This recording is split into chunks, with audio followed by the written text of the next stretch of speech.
मुमताज़ बिरोही साहब मुझो वॾो भाव भी हो।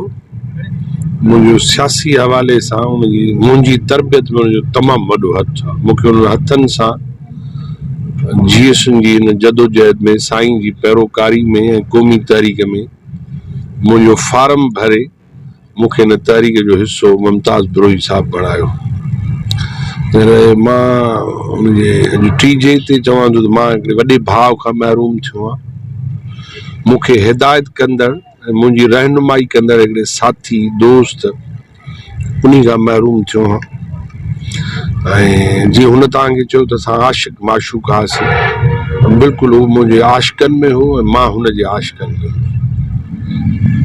मुमताज़ साहब सिंध जी क़ौमी जदोजहद में साईं जीएम से चयो आहे त सालिह क़ौमी कारकुन, साईं जीएम से हिकिड़ो लफ़्ज़ इस्तेमालु कयो आहे त मुमताज़ साहब सिंध जी क़ौमी जदोजहद जो सालिह कारकुन, आज़ादी पसंद, पंहिंजे वतन जे इंच इंच ऐं मिटीअ जो आशिक हो। करोड़नि माण्हुनि जी बका तरक़ी उन ख़ुशहाली लाइ विड़े पियो।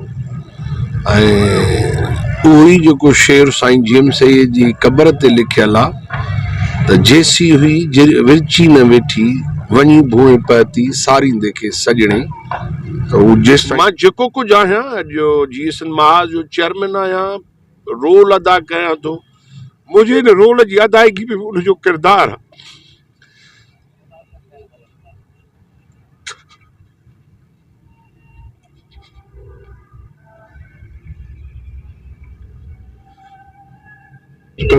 काफ़ी अर्सो साईं सां असां जदोजहद में गॾु रहियासीं। ख़ासि जेको कराची जो मसइलो हुयो सिंधियुनि जो, उहो डोमिसाइल जो मसइलो हुयो।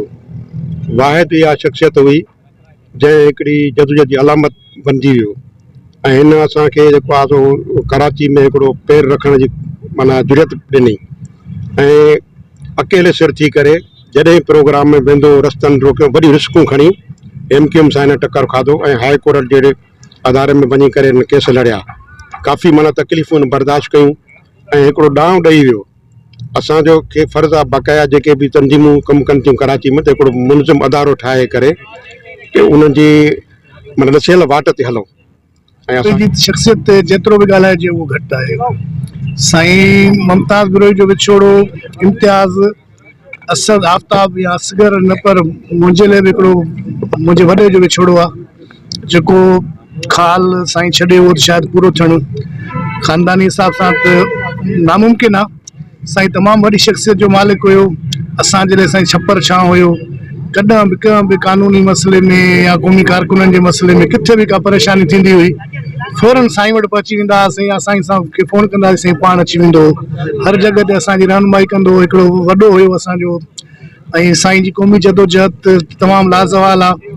कॉलेज जे दौर खां वठी हिते MQM जा जॾहिं 88 में जहिड़ा थिया त हिन ॻोठ जो खे बचाइण वारो, खमीसा ॻोठ खे बचाइण वारो साईं मुमताज़ बिरोही हुयो। जानदार सियासत करणी आहे त पोइ उनजे कारखाननि में ऐं उनजे कॉलेजनि यूनिवर्सिटियुनि में पंहिंजे माण्हुनि खे शामिलु कयो। इन्ही अमल में मुमताज़ बिरोही साहब जो जानदार किरदारु रहियो आहे। हिते मां घणी तो ही तनक़ीद जो वक़्तु कोन्हे, ही कंहिंजी साराह जो वक़्तु आहे। मुमताज़ बिरोही साहब जहिड़ो को बि माण्हू पैदा न थियो आहे जीअं मुमताज़ साहब कराची खे टाइम ॾिनो। माण्हू ईंदा आहिनि तकरीरूं करे, कराची प्रेस क्लब ते वरी हलिया वेंदा आहिनि, ॻोठनि में पंहिंजनि में आबाद थींदा आहिनि, पर कराची खे टाइम ॾियणु, कराची में जेकॾहिं कराची खे 2 हिसनि में विरहाइण जी जेका साज़िश थी, उन जी शानदार जदोजहद हुजे, यूनिवर्सिटियुनि जो मसइलो हुजे, कॉलेजनि जो मसइलो हुजे, डोमिसाइल जो मसइलो हुजे, सभिनी में मुमताज़ साहब जो अॻु खां अॻु हिकिड़ो मुख़लिस ऐं माण्हू हुयो, तमामु जदोजहद वारो माण्हू हुयो। असांजी तमामु पुराणी उन सां जेको आहे हुई पंहिंजो जेको आहे दोस्ती। तक़रीबन इन खे 15 खां 20 साल जे अंदरि एतिरो अरसो आहे तक़रीबन। तमामु मुख़लिस माण्हू हुयो। ॻोठनि जे हवाले सां तमामु सुठी माना जदोजहद कयईं ऐं जेको बि हिकिड़ो ना इतफ़ाक़ी वारो को बि अगरि मसइलो थींदो त उन में बढ़ चढ़ के हिसो वठंदो ऐं उनखे हल करण जी कोशिशि कंदो। ऐं मुमताज़ साहब जे लाइ, मरहूम जे लाइ असां हाणे दुआ करे सघूं था, अल्लाह ताला उनखे जन्नत नसीब कंदो। महिरबानी। मेरे 25-30 साल बहुत अच्छे दोस्त थे जो दुनिया से चले गए। अल्लाह ताला उनको जो है ना बाब इब्राहिम की गोद के अंदर जगह दे। वो मैं अपना मेरा नाम डेविड इकबाल है, मेरा क्रिश्चियन बरादरी से ताल्लुक़ है। तो मेरे उस तमाम लोगों को अपने साथ लेके चलना चाहते थे, तो अल्लाह ताला उनको बहुत जल्द ले गया। हमारे साथ बड़े मंसूबे थे कि हम गरीबों के लिए, वेलफेयर के लिए ये काम करेंगे, वो काम करेंगे। तो मेरा एक शेर है, मंजिल से आगे बढ़कर मंजिल तलाश कर, मिल जाए तुझे दरिया तो समंदर तलाश कर। उनकी सोच जो थी ये थी कि हम सबको साथ लेके चलें। मामो मुमताज़ बिरोही जेको हुयो सिंध जो सचो आशिक़ हुयो, सिंध जो हिलाली फर्ज़ंद हुयो, जंहिं पंहिंजी सॼी जमार सिंध जी अमली तौर ते ख़िदमत कई, सिंधी माण्हुनि जी, ऐं ख़ासि तौर ते कराची जे अंदरि मामे मुमताज़ बिरोही जो तमामु अहम किरदारु रहियो आहे, तारीख़ी किरदारु रहियो आहे। कराची जा जेके बि क़दीम ॻोठ हुया, जेके बि माग ऐं मकान हुआ, मामे मुमताज़ बिरोही उन्हनि जी जेको आहे सो वारसी कई, मालिकी कई। न सिर्फ़ु एतिरो, पर जॾहिं MQM सिंधी माण्हुनि जे डोमिसाइल ॾियण ते पाबंदी हणाइण लाइ कोर्ट में केस कयो, त कराची जे अंदरि, सिंध जे अंदरि वाहिद मामो मुमताज़ बिरोही हुयो, जंहिं अलल ऐलान जेको आहे सो पंहिंजो उन केस जी पैरवी कई। उहो केस विढ़ियो, न सिर्फ़ु विढ़ियो पर उन में सोभ बि जेको आहे सो हासिलु कई। ऐं मां सम्झां थो त मामो मुमताज़ बिरोही पंहिंजे अमली जिदोजहद ऐं फ़िक्र जी सूरत में, कम ऐं किरदार जी सूरत में हमेशह ता क़यामत यादि रहंदो।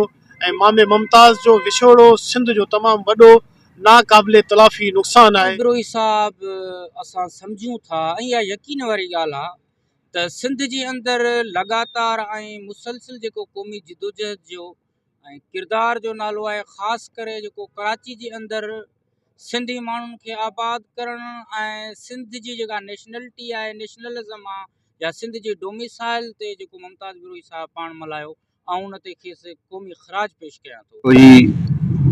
1984 खां वठी असां डिग्री कॉलेज में हिकु कॉलेज में गॾु पढ़ंदा हुआसीं। तमामु हिकु बहादुर ऐं सुलक्षणो, प्यार ॾींदड़ ऐं मुहबत विखरींदड़ माण्हू हुयो, ऐं क़ौम परस्त पार्टी सां मुंसलिक हुयो। ऐं जेको आहे सो पंहिंजो क़ौमी जिदोजहद में हुनजी वॾी जेको आहे सो पंहिंजो क़ुर्बानियूं आहिनि, वॾी हुन जे लाइ तकलीफ़ूं बर्दाश्त कयूं, मुख़्तलिफ़ जेलनि में रहियो, ऐं हिन क़ौमी जिदोजहद तां हुन हथु न खयो। आख़िर ताईं हू क़ौम परस्ती जी हुन में सलाड़ियो रहियो, ऐं हुन जेको आहे सो पंहिंजो क़ौम जे लाइ हिकिड़ी वॾी ख़िदमत कई, क़ौम जे लाइ ख़िदमत कंदो रहियो। ऐं जेतिरी बि ॻाल्हि मामे मुमताज़ जी कजे उहा तमामु घटि आहे। अजीम कौम परस्त इंसान दोस्त शख्सियत था। मेरा तकरीबन बचपन का दोस्त था, 31-32 साल से मेरा उसके साथ ताल्लुकात था, बाप भाई जैसे। तो जहाँ इंसानियत के हवाले से कोई भी मसला होता, चाहे सिंध के हवाले से, चाहे बलूचिस्तान के हवाले से, इंसानियत के हुकूक के हवाले से, हमेशा उसकी जद्दोजहद। और जिस इलाके में गरीबों की ख़ासकर बुनियादी मसलों पे, चाहे वो सियासी मसला हो, चाहे माशी मसला हो, सकाफती मसला हो, हर हवाले से वो एक्टिव था। जहाँ उसको पुकारता था वहाँ